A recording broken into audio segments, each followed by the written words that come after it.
समस्त क्षेत्रीय जागरूक युवा साथी, सरपंच, तड़वी, पटेल चौकीदार, जनपद, जिला पंचायत, जागरूक युवा साथी, अधिकारी, कर्मचारी जो ज्यादातर डर कर ऐसे कार्यक्रम से दूर रहते हैं, वो भी यहाँ पर उपस्थित है। माता बहन ने पीछे बैठी है। जोरदार एक बार अपने आयोजन कमेटी के लिए और खुद के लिए तालियां बजा लीजिए। देखो, भाषण देने जैसा कार्यक्रम नहीं है। आप लोग बैठे, मैं यहाँ बैठ जाऊं, चलेगा? अपन आपस में चर्चा करते हैं। क्या है, भाषण देना नेताओं का काम होता है, और ये कार्यक्रम पार्टी का तो है नहीं, समाज का कार्यक्रम है। तो थोड़ी देर में भी, अब आप दिन भर से बैठे हो, मैं थोड़ा लेट आया, नेताओं की तरह हमारी भी आदत हो गई है, थोड़ा सा दूर है आने जाने में, तो रोड से भी, अभी रोड तो आपका 6 लेन 8 लेन फर्स्ट क्लास है, लेकिन फिर भी उधर वाला टुकड़ा, इधर का टुकड़ा, तो टाइम तो लग ही जाता पहुंचने में। तो इसलिए माफी चाहूंगा, थोड़ा सा लेट हुआ। लेकिन आप लोग दिन भर से सुन रहे हो, तो मेरी ऐसी अपेक्षा है, उम्मीद करता हूं कि आधा घंटा जरूर सुने। मांगू दादा बैठे हैं, उसके पश्चात शायद और लोग हो सकते हैं, लेकिन आधा घंटा जरूर बैठेंगे और बात करेंगे। अपन समझना चाहेंगे कि वास्तव में हो क्या रहा है और क्यों हम लोग यहां पर चर्चा के लिए बैठे हुए हैं। आपके क्षेत्र में तमाम प्रकार के सामाजिक आंदोलन होते हैं ना, आप लोग सब जाते हो, नीला पीला झंडा लेके, सफेद झंडा लेके, गमछा लेकर जाते हो, आंदोलन भी करते हो, धरना भी करते हो, प्रदर्शन भी करते हो। रात बेरात शासन प्रशासन, फॉरेस्ट वाले, डिप्टी कलेक्टर हो कि कलेक्टर हो कि डिप्टी रेंजर हो, पुलिस वाले टीआई हो, रात दिन झगड़े लफड़े चलते ही रहते हैं, और वो सब मुद्दों पर होते हैं, ऐसा नहीं है। और मुद्दे कौन से होते हैं? जल, जंगल, जमीन। अभी ध्यानवीर भाई बोल रहे थे कि हमको J3 पर काम करना है। J3 पर काम करते करते ये सब शहीद हो गए बेचारे, और उन्हीं का नतीजा कि हम यहाँ बैठे हैं और अच्छी जमीन पर बैठे हुए हैं। हमारे बदन पर कपड़े हैं, बढ़िया जींस शर्ट फंसा के घूम रहे हैं, कोट टाई पैंट फंसा के घूम रहे हैं, अच्छी अच्छी लग्जरी गाड़ियों में घूम रहे हैं। कोई पंच बना, कोई सरपंच बना, कोई जनपद बना, कोई विधायक बना, कोई सांसद बना, कोई मंत्री बना, फलाना ढिमका सब बन गए। सब बड़ी बड़ी गाड़ियों में घूम रहे हैं। ये सब इनकी बदौलत है, और जमीन पर ये लोग संघर्ष करते हैं। लेकिन इस मंच से ये सवाल उठता है बार बार कि सब बड़े बन रहे हैं, तो मेरा समाज का जो नीचे का व्यक्ति है वो इस जमीन से ऊपर क्यों नहीं उठ पा रहा है? ऐसा क्या कारण है कि हमारे समाज के पास में जल, जंगल, जमीन है? ये धरती का सीना फाड़ कर हम लोग फसलें उगाते हैं, रात दिन मेहनत करते हैं। अभी भी बहुत सारे तो रात में पानी देके आए होंगे, आए ना, उल्लू की तरह जागते हैं, क्योंकि ठंड में लाइट नहीं मिलती हमको। रात में देते 1 बजे, उनको पता है आदिवासी आदमी है, रात में लाइट दो, ये तो जाग के भी पानी देगा। फिर भी हमारा व्यक्ति मेहनत करता है। कड़कड़ाती धूप में, चिलचिलाती धूप में भी हमारा व्यक्ति पसीना यहां से चालू होता है, चड्डी से पैर में उतर जाता है, तब भी मेहनत करता है, फसल उगाता है।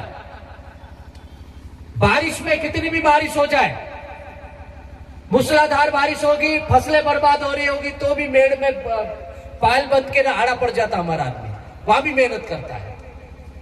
वो नहीं तो चलो ठीक है, दूसरे हमारे जो पर्यावरण इकोसिस्टम बना हुआ, वहां पर प्राकृतिक संसाधन है, मोड़े है, ताड़ है, आम है, जाम है, फलाना ढिमका, दुनिया भर की प्राकृतिक औषधियां है, फल फूल है, वो सब बेचते हैं, उसमें भी 2 पैसे सब्जी उगा के हमारे लोग कमा लेते हैं। इतना सब है हमारे पास, लेकिन क्या कारण है कि हमारी जेब में आधी रात को कोई व्यक्ति बीमार होता है, बड़ा बुजुर्ग घर में बीमार होता है, तो 500 रुपए जेब में नहीं निकलते? क्या कारण है? इस कारण को जब जानने के लिए हम लोग निकले, समझने के लिए निकले, तो हमको पता चला कि समाज में 3 खतरनाक बीमारी है जो कैंसर से भी खतरनाक है। कैंसर का इलाज आप लोग कीमियोथेरेपी फलाना ढिमका करके करोड़ों रुपए खर्च करके थोड़ा बहुत बचा के समाज को आगे बढ़ा लोगे, व्यक्ति को बचा लोगे। लेकिन ये जो बीमारी है वो इतनी घातक है, इतनी भयानक है, इतनी खतरनाक है कि समाज उसके चक्रव्यूह से बाहर ही नहीं निकल पा रहा है। तो इस बीमारी को हमने आइडेंटिफाई किया, उसको हमने पहचाना और बीमारी का नाम दिया D3। क्या नाम दिया है? D3। अब डी इंग्लिश में, हिंदी में बोलेंगे तो द। पहला डी देजा, जिसमें झगड़ा गुना भांजना सब आता हमारे यहां।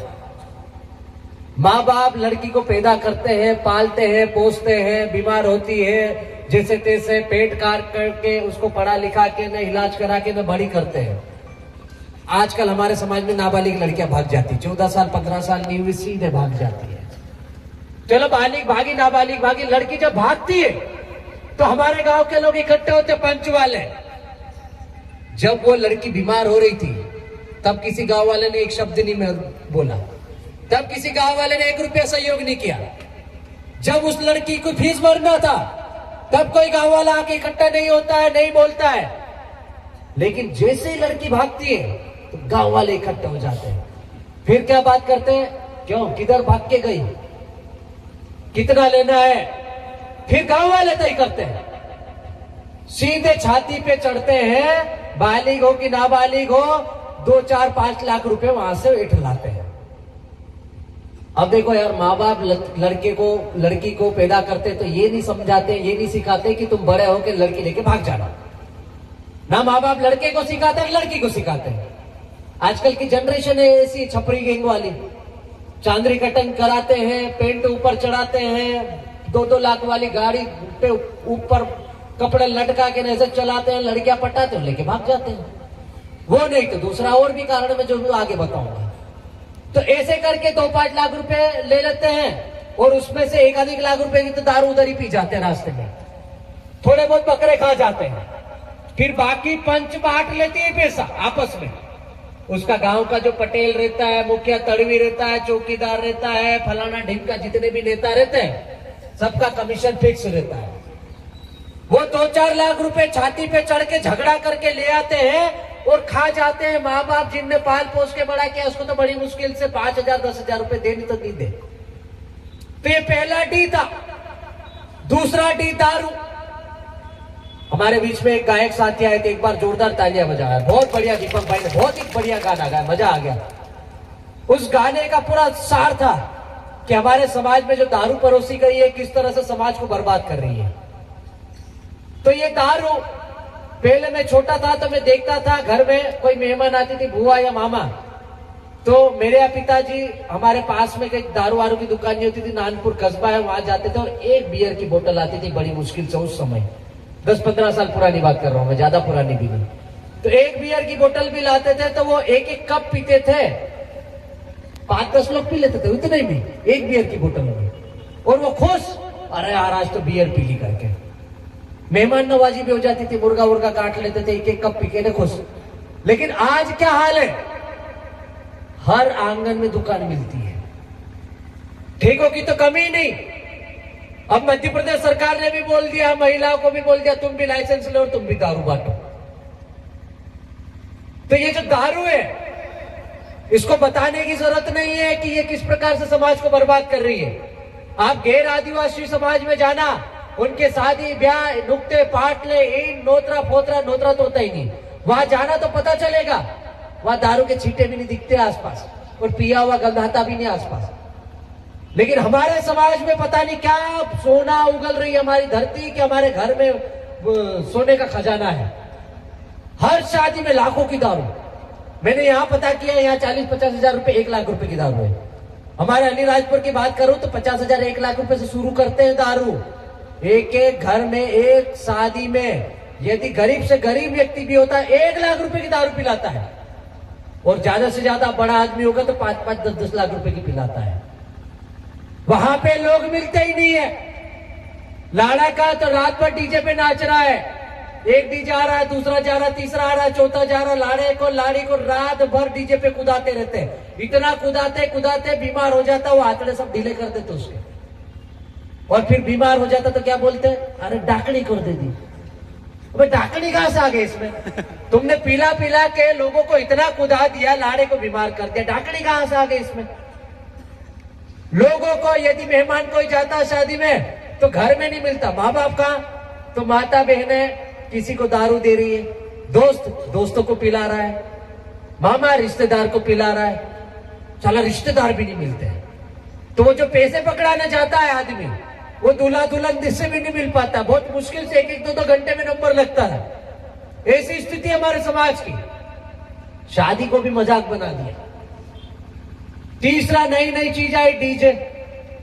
अब पहले तो यार हमारे बड़े बुजुर्ग बहुत सारे बैठे हुए हैं, पगड़ी वाले पीछे बैठे हुए, उनको पता है, इन्होंने डीजे पे देखा नहीं, अभी भी उनको नाचने में मजा नहीं होता हो, मजा ही नहीं आता होगा।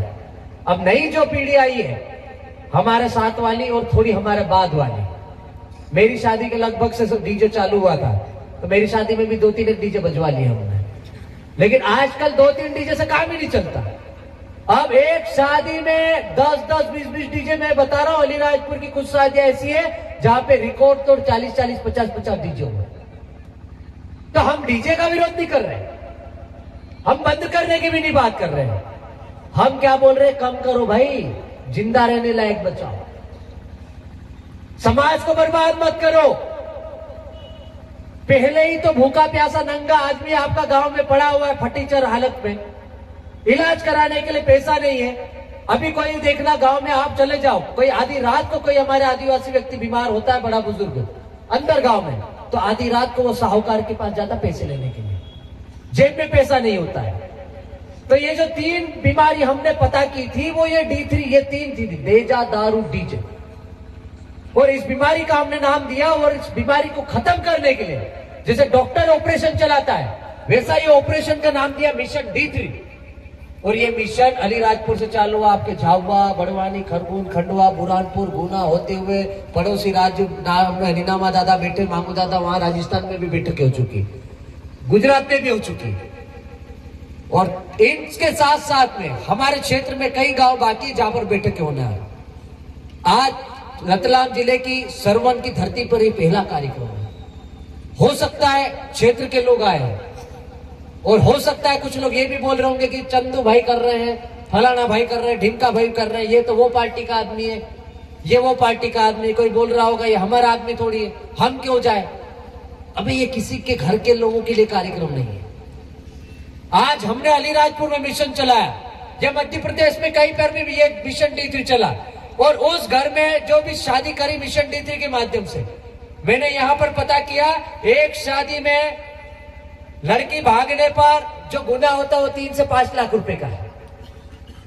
यहां पे देजा 50,000 का है। यहाँ की चांदी 1.5 किलो है, हमारे यहाँ भी 1.5 किलो के लगभग है। देजा अपने यहाँ भी 50,000 के लगभग एक जैसा है, 50-60 हजार इतना ही चलता है। लेकिन शादी में शराब में थोड़ा फर्क है, यहाँ कम है, हमारे ज्यादा है। लेकिन यहाँ पर लड़की भागने का गुना बढ़ गया, हमारे यहाँ कम है। तो घुल मिल के यदि कुल मिलाकर बात करते हैं तो शादी हमारी 5-7 लाख रुपए में जा रही है। एक शादी लड़की भागने से लेकर देजा, झगड़ा, गुना, भांजना, चांदी से लेकर 5-7 लाख रुपए में जा रही है। तो उसको हमने सीमित करके पिछले साल 2.5 लाख रुपए कर दिया। और 2.5 लाख भील, भिलाला, पटलिया, बारेला सब में। और पटलिया में तो पहले ही कम है, वहां तो होता ही नहीं देजा, वहां तो 1.25 रुपए ने, 5 रुपए ने, 11 रुपए में शादी कर देते। वहां डीजे प्रतिबंधित है, वहां पर दारू प्रतिबंधित है। और हमारे भील भिलाला ज्यादा मस्ती आए पैसे वाले हैं, ज्यादा लड़ाका कौन भी हमारी है, इनके पास पैसा भी ज्यादा है क्योंकि दारू के धंधे इनके हैं। तो मस्ती आ जाते, दारू ज्यादा पिलाते, पैसा ज्यादा खर्च करते हैं। तो ये चीजें यदि हमने 5-7 लाख रुपए से कम करके 2.5 लाख रुपए कर दी, और 2.5 लाख रुपए में औसतन एक शादी में 2.5 लाख रुपए बच रहा है, तो सोचो आप एक गांव में 10 लाख, ये 10 शादी होती है, तो 10 के हिसाब से आप सैकड़ों शादियां जोड़ लो, ज्यादा नहीं तो भी 1000 शादी जोड़ लो। आज हमने एक शादी में